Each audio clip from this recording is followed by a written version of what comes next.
I grew up in a house with an MBA father and a mother with a license for financial planning, and both of them loved lecturing me on my money habits. So let's just say, I know a thing or two about finance and money.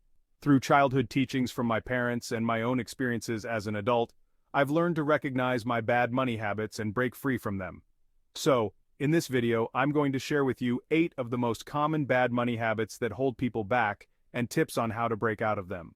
Number 1. Paying yourself last. I first heard of this in the book Rich Dad Poor Dad by Robert Kiyosaki. It's one of the blueprints in achieving financial freedom, and millions of people have been inspired by this book since it was first published almost 30 years ago. Robert explains that the way people pay their bills can be broken down into 2 types. The first way is the poor people's habit, and that is through paying yourself last. So, as soon as your paycheck comes in, you pay your rent, your phone bill, your subscriptions, you fund your social plans, and then you'll save whatever's left over, if there is even any money left to save. The second method he talks about is the rich people's habit, and they do the complete opposite. They pay themselves first, and that is what you want to do. Take 10% of your income, minimum, and put that into your savings account the minute you get paid. Treat it like paying a bill that you're paying to yourself. This is so important because by doing this, you're forcing yourself to save so that your money doesn't just slip through your fingers through frivolous spending. A lot of you might be thinking, this is impossible for me to do because I'm already living paycheck to paycheck, or maybe you feel like you'd have to make a huge sacrifice in your lifestyle to make this happen. But the surprising thing is that when you take that 10% and put it away, you'll forget about it pretty quickly, and your mind will automatically start thinking of ways to live on the 90%. Soon, you'll forget all about that money, and your life will feel basically the same. Meanwhile, your savings are growing in the background. Paying yourself first is the most ethical kind of greed, so be a little greedy and always pay yourself first. Number 2, getting comfortable with bad debt. To be clear, not all debt is bad, and there are a lot of really smart ways to use debt. Rich people use debt all the time, and I made an entire video showing how literally anyone can use debt to make a ton of money. But most people waste the power of debt on dumb purchases. People are using debt to buy all sorts of random stuff like clothes, presents, weekend getaways, and more. I have a simple rule.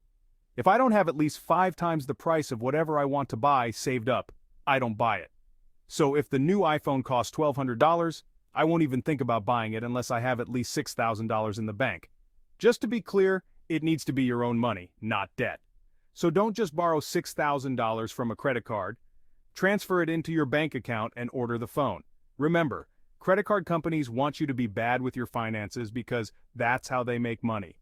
If everyone paid off all their debt on time, Visa, MasterCard, and American Express would all go out of business. The average credit card interest rate is about 22%, which negates any benefits and rewards these credit card companies are providing if you're not able to pay them off in full.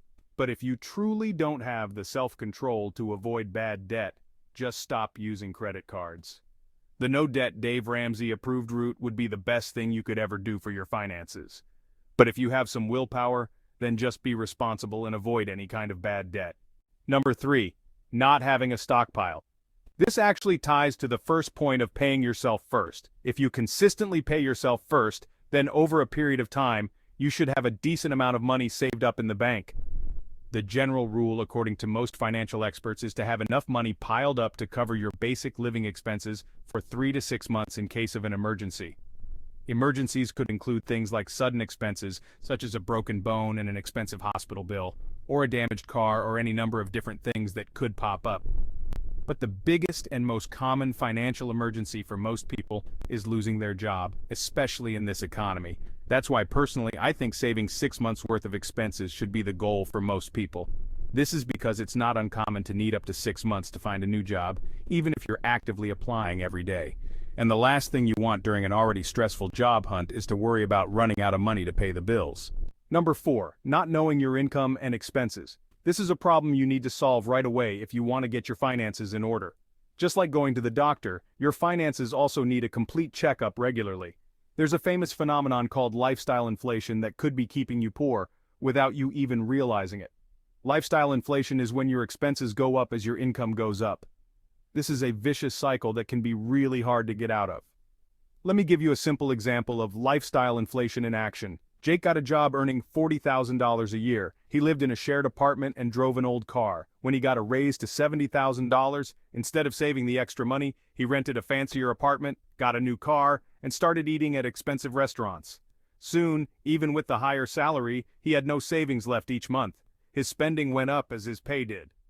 This is lifestyle inflation. If Jake keeps this up, he'll always struggle to save money, no matter how much he earns. To start, you can go through your bank accounts and add up all your expenses and all your income over a few months. If your income is less than your spending, go back to number 1 and start paying yourself first. Number 5. Having expensive hobbies.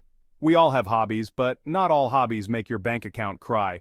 A lot of people love shopping and use retail therapy to make themselves feel better. Of course, a lot of this is due to social media and clever marketing that makes us feel like we need to buy this or that in order to feel happy, but that's just not true. In fact, studies show that the happiness you feel actually comes from the anticipation of buying the thing you want to buy, not actually buying it. You get excited about clicking the shiny order button, and you enjoy daydreaming about your life after you buy the designer bag or fancy shoes. But in reality, that feeling goes away quickly.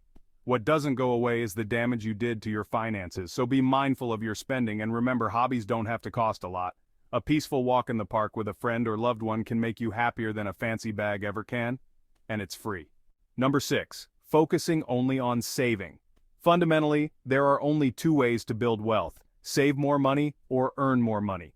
The problem with most people is that they tend to obsess over just one of these. We all know someone who pinches pennies and would be willing to spend an extra $10 in gas just to drive to a cheaper grocery store where they can save $5.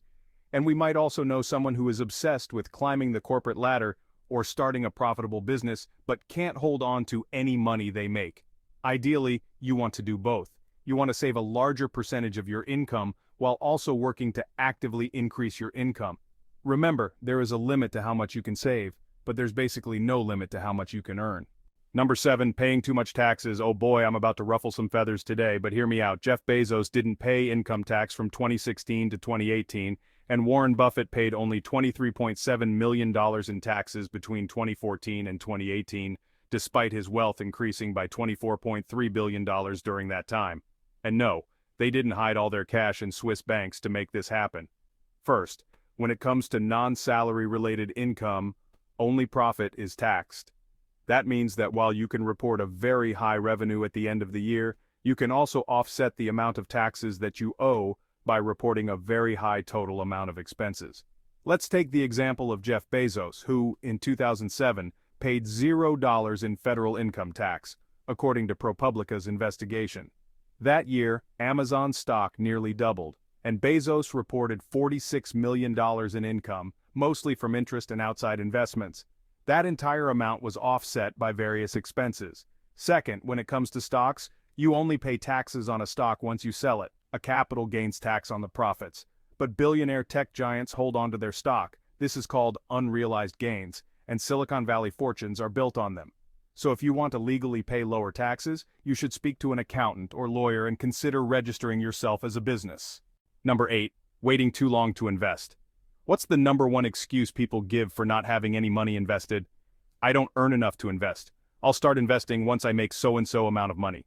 This is a bad idea because the longer your money sits in a savings account, the more value it loses due to inflation, especially in these times when the inflation rate is crazy high and we're expecting a recession in 2024. Investing your money is a great way to let your money work for you and generate passive income. And our favorite investor, Warren Buffett, also recommends this for most people. The best single thing you could have done on March 11th, 1942, when I bought my first stock, was just buy an index fund. Ideally, it's important to have a good balance of safer and riskier investments to diversify your portfolio. This is really important because in case one of your investments goes down, you still have lots of other safe investments to balance things out. And because index funds are already a mix of stocks from lots of different companies, by investing in index funds, your investments are automatically diversified. Don't leave lots of money in a savings account, and try to use a simple savings account only for your emergency fund. If you haven't already started, here is why now is the best time to start investing. The longer you put off investing, the harder it will be to reach the same level you'd be at if you just started a few years earlier.